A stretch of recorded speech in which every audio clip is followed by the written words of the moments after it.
Chapter 8. Despite my fears, dinner went well. Roberto engaged both of the children in a biblical debate that got both of them talking animatedly. His question? If God instructed his people in the 10 Commandments not to kill, saying, "Thou shalt not kill," why then did he frequently command the Israelites to kill all of their enemies, right down to the last woman, child, and even the animals in battle? Their lively conversation washed over me as both kids got involved. It gave me a glimpse of what their Wednesday evening Bible study classes must be like with Roberto as their teacher. He never agreed nor disagreed with their rebuttals, instead played devil's advocate and challenged them to prove each statement. Some of their comments made me laugh. Others made me think. Mostly, I sat quietly, listening as between the two of them, Roberto and Brendan managed to devour a whole chicken, consume a bowl of mashed potatoes, and demolish the last of the huge bowl of green beans I prepared. I'm not sure how long the conversation would have lasted if Bree's cell phone hadn't gone off. As she politely excused herself, my eyebrows rose at an impressive display of manners. Even her critical grandmother couldn't have faulted. Then she ran off. I rose and began clearing the table. When Roberto stood to help, I was appalled. "You're a guest. I can handle this." "Didn't you tell me to make myself at home?" "Well, at home I clean up after partaking in such wonderful meals. After all, dishes don't clean themselves." He arched an eyebrow, clearly waiting on me to refute him. Sheer courtesy demanded I argue with him.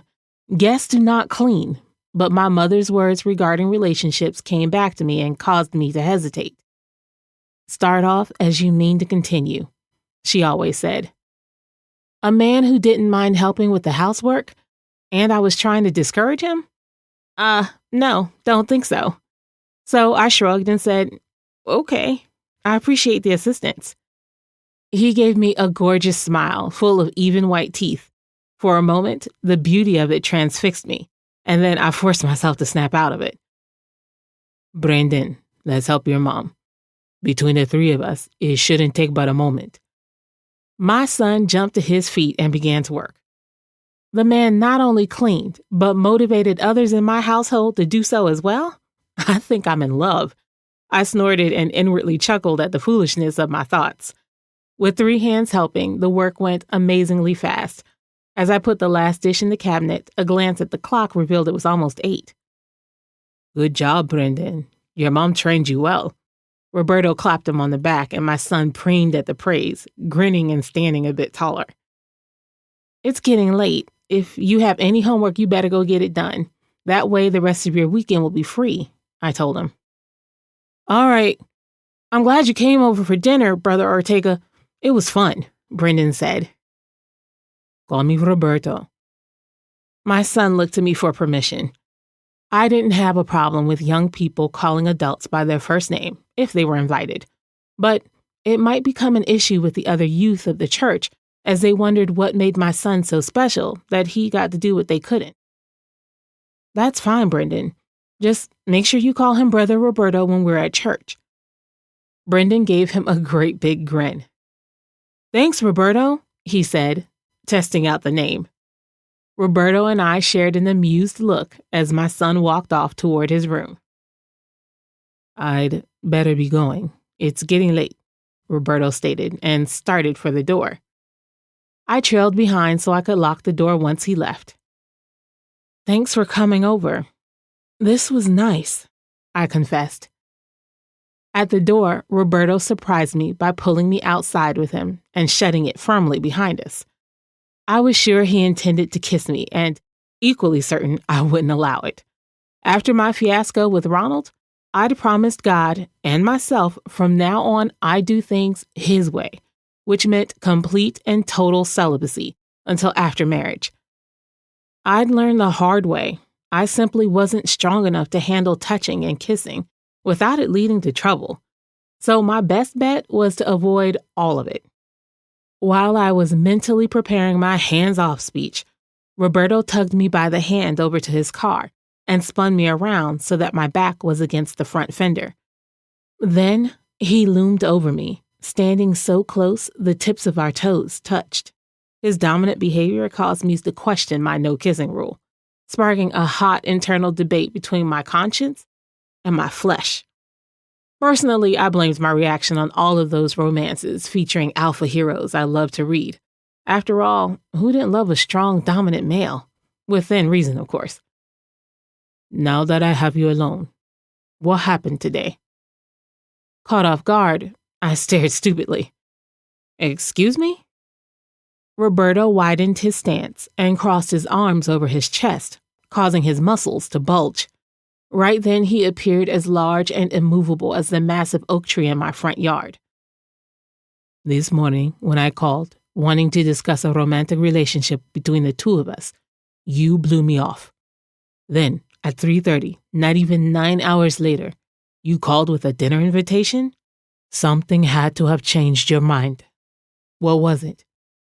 Feeling small and hunted, I settled more firmly against the car, increasing the space between us, and defensively hugged myself. I didn't blow you off, I muttered, looking everywhere but at him. Nina, look at me. When I didn't, he moved even closer, so his feet were positioned on the outside of mine, and used a large, calloused finger to lift my chin, gently forcing me to meet his gaze. I need to know what brought about this sudden change of heart. Start off as you mean to continue. My mother's words floated again through my mind. If I wanted openness and honesty between us, it had to begin with me, now, in this moment. My gaze drifted from Roberto's intent brown eyes to his salt and pepper hair styled short, visually tracing the nicely trimmed sideburns leading to the well-maintained mustache and goatee as I gathered my words. A few years back, there was a man I was engaged to that hurt me very badly. Part of it was my fault. I made mistakes with him that led him to believe he could treat me any kind of way, and I'd take it. I sighed, uncrossed my arms, and planted them on the car behind me. Eyes narrowed, Roberto asked, Are you still in love with him? No, the answer burst out of me. It just took me a while to forgive him, and even longer to forgive myself for allowing the relationship to continue for so long. I continued in a much softer tone. He took one of my hands and held it in his, playing with my fingers. I can understand that. So, what changed? Today, I received an email from him, apologizing for the things he'd done while we were together. Despite the seriousness of our conversation, every cell in my body was focused on where our hands joined. He wants you back? Roberto's gaze drilled into mine. I shrugged. That's not an option.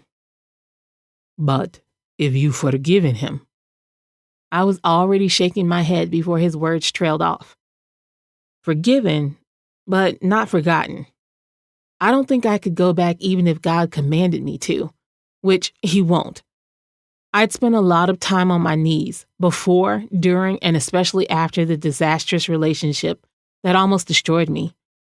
Despite Ron's pretty apology, I was pretty sure God didn't intend for me to involve myself with Ron again in another relationship. You said think. So, I'm insurance you won't be tempted to give him another chance? Roberto dropped my hand and stepped back. I caught his hand between my own and tugged him close so that the heat of his body engulfed me again. I honestly don't know what this, I motioned between the two of us, is, except for an attempt not to let fear rule my life. You are a good man, or at least you seem to be. I've been fooled before, enough that I no longer trust my judgment where men are concerned. My gaze dropped to his hand, cradled between mine, absently noting their contrasting colors as I confessed. In the deepest part of my heart, I want love, marriage, someone to call my own. I can't have that if I spend all of my time pushing men, you, away out of fear of being hurt. He brought his free hand up to cup my cheek. I'm not going to hurt you.